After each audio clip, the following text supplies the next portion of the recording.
Imagine this. All the signals you rely on, they just stop, silence. And in that silence, one voice broadcasting into the void. That's Operator 9 Lima Charlie. Welcome to the Deep Dive. Today, we are looking at some really unique source material through the audio logs from Operator 9 Lima Charlie. We're focusing in on Day 4, which is covered in Over Rhine, when the signal fails, episode 4. But to really get what's happening by Day 4, we kind of need the backstory, right? So we'll touch on the first 3 days from Breaker and the Elbe first. Our mission here is to pull out the key moments from these logs, see how things fell apart so fast, and track this one voice cutting through the noise, or, well, the silence. Okay, so let's hit that stage. Thinking back to Breaker on the Elbe, Day 1. What were those first signs 9 Lima Charlie picked up on? What really started it all? Right, Day 1. What's fascinating, or maybe chilling, is how it doesn't start with sirens. It starts with absence. 9 Lima Charlie, he's in his R93 shelter near Bonn, notes a total blackout. No news, satellites gone, mobile phones dead. His own analog gear, the EMP-hardened stuff, that's working. But the digital side, already glitchy. And the first hint it's more than just a power cut is this single, really garbled Morse code burst, maybe Vienna. It makes you think, how do you even declare an emergency when the warning systems are the first casualties? Yeah, exactly. And it ramps up fast. Civil Defense puts out Alert Blue, supposedly a drill, but then boom, 05.3 year Bonn command just goes offline. And the personal element hits hard. His wife was in Bonn, no contact. So he just starts broadcasting blind weather, rad levels, emergency signals. Just hope. Precisely. It sets a grim tone. Then Day 2, Steel and Shadow, the silence gets heavier. He describes it not as a sleeping system, but a dead one. Then there's this one weird pulse from the east, just the word Schwartz, black. And things feel different physically. Colder, air pressure dropping, and those vapor trails. 5 of them, high up, but completely silent. Silent vapor trails.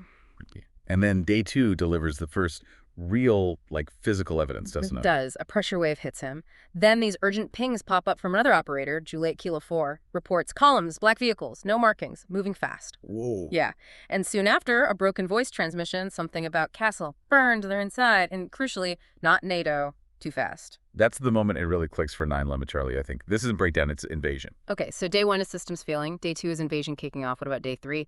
Magnet quiet. Day 3 gets stranger. The whole Rhine corridor, Bonn, Cologne, Dusseldorf just vanishes from the map, radio-wise, all at once. And the airwaves go magnet quiet.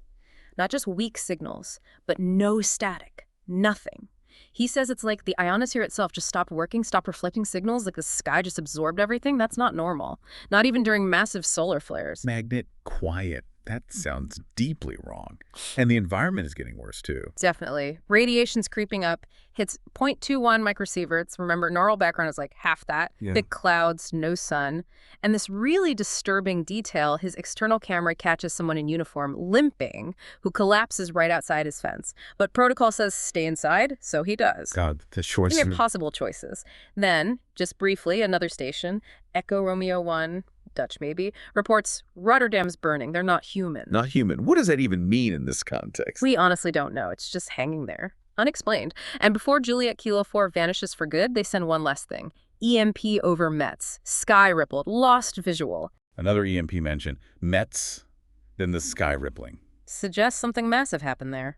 By the end of Day 3, 9 Lima Charlie figures he's probably the last of his group still broadcasting. But he keeps going. Duty. Hope. Maybe just habit. Okay. Wow. So that's the situation leading into Day 4, Over Rhine, which is our main focus today. Things are obviously bad. How much worse do they get? What's the immediate picture for him? When Day 4 opens, it's 07.05, and the first thing he logs is radiation. It spiked overnight, hit 0.68 microsieverts. 0.68? That's, what, nearly 7 times background? Pretty much. Hugely dangerous. He notes, not immediately fatal, not yet. It settles back a bit to 0.53, but it's still climbing. Slowly, that baseline is just way, way up. And the title, Over Rhine. The ash becomes a major factor, right? Oh, absolutely. The wind shifts south by east and brings this stuff, a gray ash that just coats everything.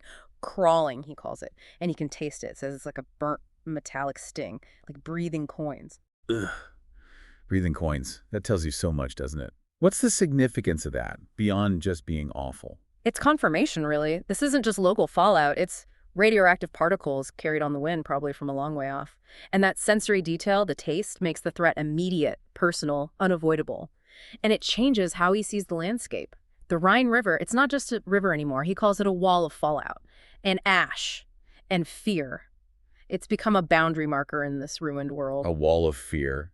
And communication, which is already bad, gets even worse. Critically worse, the weather feed, degraded, visual monitors, flickering, infrared, totally dead. The last satellite pass he tried to track just failed. Total sweep loss, he logs. And he mentions severe ionospheric scatter. Remember the magnet quiet? This sounds related.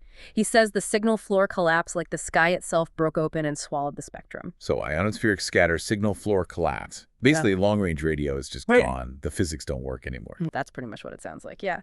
The upper atmosphere is so messed up, maybe damaged, maybe saturated with energy, that reliable radio bounces are impossible. The background noise level is either overwhelming or the usable signal just isn't getting through at all. It really is the end of comms as they knew it. And adding to the mystery, around 2 a.m. the night before, he sees this flash over near Wiesbaden. Bright, like a sun, but wrong. Silent. Like the silent vapor trails, another silent event? Exactly. He doesn't know what it was. Right. EMP, something higher up, maybe nuclear, maybe directed energy, no data, just the observation. But paired that with the Met's EMP report from day 3. It points to multiple large-scale, possibly atmospheric-level attacks. Okay, so we have rising radiation, contaminated ash, collapsing communications, mysterious flashes. What does this mean for the type of danger he's facing right now? It means CBRN is confirmed. Chemical, biological, radiological, nuclear. He gets one tiny compressed data burst through from an Wiesbaden team in Verona, Italy. Araben, that's the amateur emergency network. Yeah, the ham radio guys with their digital network shows how desperate things are relying on those independent links. The message is brief, brutal.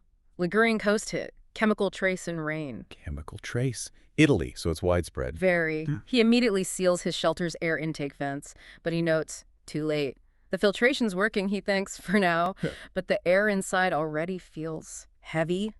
That Verona packet is devastating news. It confirms multiple attack types across a huge area. It's just relentless, yet he keeps going, right? Right. Still trying to find his wife, still sending out that beacon. He is still searching the frequencies for Bonn, for anyone, still looping his voice ID every 6 hours. That duty, that hope, it's still there.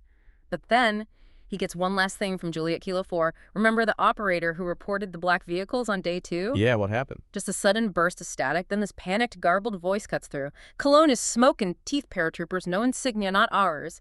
And then the signal just dies. Right. Violently cut off. Smoke and teeth. Paratroopers. Not ours. That's boots on the ground, isn't it? Close by, in Cologne. And hostile. Exactly. It adds this whole other dimension of immediate physical threat from unknown forces right on his doorstep, practically. Yeah. On top of everything else. So faced with, well, everything falling apart. Radiation, ash, silence, invaders. What does he do? How does he respond to this total system collapse? His response is actually remarkably focused.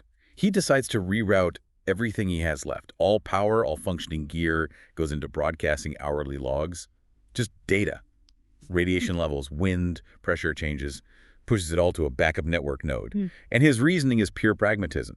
He says, if even one repeater is still functional, someone will know. Someone will know where it's worst. Maybe they'll use the info to send help. Maybe they'll use it to stay away. Either choice means I've done my job. Just getting the data out there, because information itself has value, even if no one can act on it right now. That seems to be the core belief, yeah. Knowledge is still worthwhile. And he has that final thought, doesn't he, about why they stuck with the old tech. He does. It really sums up a lot. He says, this is why we stayed analog. This is why we trusted tubes over transistors. Because when the sky burned and the satellites betrayed us, the old machines still hummed. And my tubes still glow. Wow. Trusting the tubes. It's a powerful point about resilience, isn't it? Not just the tech, but the whole philosophy behind it. Preparedness, self-reliance. Sometimes the simpler, more robust thing is the thing that lasts when the complex stuff shatters. So we leave him there on day 4. Operator 9, Lima Charlie.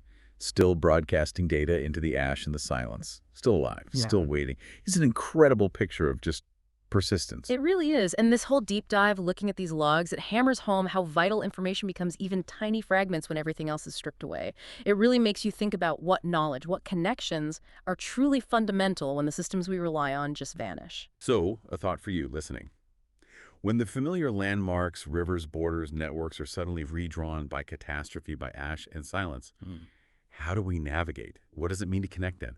Or even just like 9 Lima Charlie to do your job?